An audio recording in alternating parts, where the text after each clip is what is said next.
everyone, it's now time we'd like to bring you to emphasize on the unique opportunity in Southeast Asia. Yes, we'd like to talk about how to accelerate the entrepreneurial ecosystem technology startup. And I would like to talk about our next speakers. He devoted himself in helping to develop local ecosystem across the globe, which empower incredible people to develop and generating that business. It's now time for the keynotes on accelerating startups and entrepreneurship in Mekong subregion. And what's next? Please join me in welcome on stage Mr. Mike Ducker, ERR at JE Austin, Associate Founder Ecosystem Forum Director at Tiger Mekong.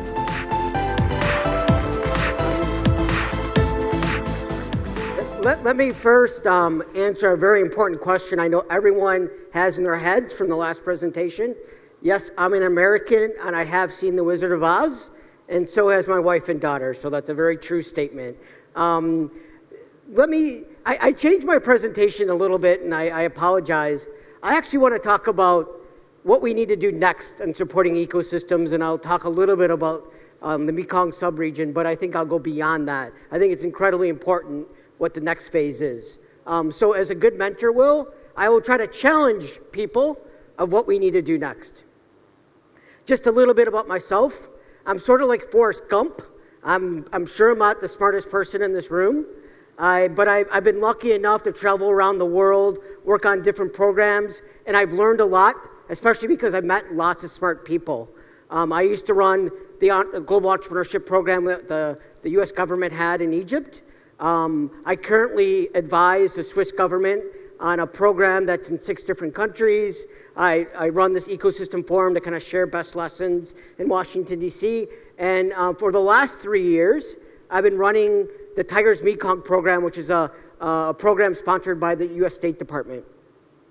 And it's actually been incredibly honorable and fortunate for me to run such a program, because it's been an incredible transformation the region has had from 3-4 years ago to today, if we look at the different countries out there. Maybe 3-4 years ago, there was a bunch of startup weekends, a bunch of hackathons, but now we have programs. We have programs that push entrepreneurs through the hard parts of building their business. And now we have really businesses that are trying to create new value out there. It's so important for that. And what makes, I think, this region different than other regions I've worked in is this region has a lot more stability and forward-looking. If you look, and this is an incredible opportunity for the Mekong region in Asia, if you look at Europe and you look at the US, politics is dominant, and this is just reality. And we are not focusing on these things right now. So it's an incredible opportunity for Asia to grab new market opportunities. I also see over the last 3-4 years, more of the business community getting into the ecosystem community. As Susan said, there's nothing more important than mentorship, and I see a lot more of that that's happened. And the government's getting involved, incredibly important. If you look at, and when we talk about finance, to be very honest, when I meet entrepreneurs, I don't see finance as an issue. Most good companies are getting money. I've met lots of foreign investors. I've met a lot of local investors. Money is not an issue in this region compared to other regions in the world I've been to. And again, if you talk about transformation, look at Cambodia and Myanmar 3-4 years ago and today, very different. Even in Laos, there's now angel investment happening in that country, Laos. So incredible transformation in this region. And that's important because now we are talking about entrepreneurs. 5-10 years ago, we were talking about SMEs. But what we have learned is the size of the company does not matter in driving your economic growth. What matters is the intention of the company to grow, to create new products, go after new markets. These are the things that drive economic growth. And more economic studies by Kaufman, OECD, and others have shown there's only a minority of firms that actually create jobs in your countries. These are the jobs, these are the entrepreneurs who are driving new products and growing their companies. And that's why entrepreneurship has truly become global. 2 years ago, I was in Nairobi, Kenya, and this young man came to me and says, I'm starting an accelerator in Mogadishu. Can you help me? There's not a part of the world that does not have a startup program right now. In Syria, places you would never think of programs, there are now startup programs, and the governments are getting involved. We have presidents, we have prime ministers, all having their policies, all saying, big words. We have subsidized funding, we have government venture funds, we have programs that bring in international entrepreneurs and founders into your countries. But I'll be very, very frank and honest. These are all workarounds. These are not getting to the big issues about entrepreneurs. So what I wanted to do is challenge you. And I don't know if people have read the book, The Hard Things About Hard Things. It's really about startups and building businesses is not easy. It's difficult. And the same thing goes with ecosystems. It is not easy to build ecosystems. So I have 5 challenges that I see in building sort of the getting to the next phase of building your ecosystem. Because everyone is doing the same thing. Everyone has a startup program, a boot camp, a lean startup program, some subsidized funding. It all looks the same. But no one really wants to do the hard things. And I think the countries that will do the hard things are going to succeed next. So let me try to say what I think those are. This is a long-term commitment to building your economy. You can't have a hackathon today and expect economic impacts tomorrow. This takes years in the making. And what the ecosystem needs is long-term committed funding over decades. Not over a political cycle, not over a project cycle. It needs long-term commitment.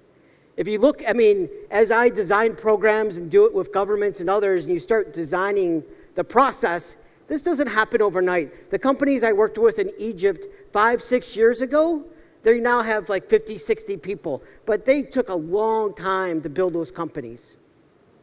So I think governments and policymakers need to make a long-term commitment to their ecosystems, and not just their own programming, but programming in the community. So it's really hard time to do the hard things to make things happen. Number 2, when I used to advise entrepreneurs 5-10 years ago, we talked about blue ocean opportunities. We said, don't go in markets where there's a lot of regulation. Don't do that. You're just going to get killed. But today's startups are a lot more braver. They are taking on embedded interests. They are challenging the regulations that we have out there right now. We cannot move into the future if we continue to hold on to the past. Creative destruction means there will be something that dies. I'm from Detroit. This is an industry that was an incredible ecosystem 100 years ago. It built an incredible industry that drove the highest GDP per capita in the United States. But today it is a city that went bankrupt and has less than half the population that it once did. They tried to protect the industry, it didn't innovate, and it got killed. We have to let go of some of the old things to let the new things happen. This is one of the biggest issues I have been across and have issues with. FinTech won't happen unless the central banks and market regulators let it happen. It's time to do the hard things. Businesses don't create businesses. People create businesses.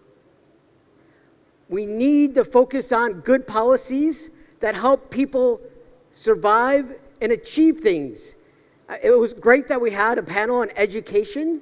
If you don't educate your people, you will not have great startups. It's as simple as that. There's nothing more important in that. It's always disappointing to me to talk to a government and they want to talk about their VC fund. In reality, they're not educating their people. There's nothing more important than educating their people. It's time to do the hard things. This is what we know. We've learned this from Porter to Eric Ries. Businesses and entrepreneurs need to understand their markets. And this isn't about market studies on the internet. This is about really engaging with those markets on a very personal level. Companies that lose track of that die. This is not new. This has been in MBA courses for decades. But what that means is we need to make sure that industries are not protected and are willing to listen to new startups and how they might be able to change their business models. We can't protect these old industries. They need to get engaged with. And that also means good strategies do not come from a strategic report, it comes from because you really get to talk and to understand the markets. You really feel the pressures of competitors. That drives good strategy. When you really get that information on a daily basis. It's time to do the hard things. And lastly, I wrote an article for Inc. magazine about a month ago, and it's on Inc.com. All we do is focus on unicorns, right? There's like 200 and something unicorns in the world, okay?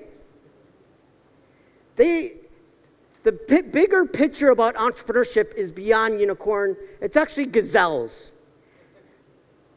This is where we should focus. This is where the economics are. Gazelles are companies that grow at 20% per year over a number of years. Gazelles and unicorns are often not the same thing. But we focus on unicorns. There's hundreds of thousands of gazelles. The data from the United States shows that only about 6% of gazelles actually get venture capital funding. You don't need venture capital funding to be a great company. That is a myth. We need to create programs that help those companies if you truly want to create a company that's going to grow your economy. The reason I've made a decision this year, I'm stopping to tell entrepreneurs what they need to do with their business, and instead, I'm going to fight for entrepreneurs, and I'm going to try to create bigger change because we refuse to do the hard things out there. We refuse to open up markets for entrepreneurs to disrupt.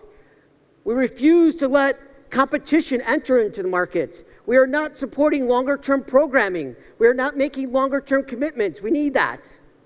We're not creating more diversity in the financial markets, so entrepreneurs don't need that VC fund, but they actually need a line of credit. So I am asking you to start doing the harder things in your countries, to push and drive these changes, because the next great ecosystems will not be driven by another competition, by another VC fund. They will be driven by leaders and policymakers who are brave enough to challenge what's already established. Thank you very much. Thank you very much.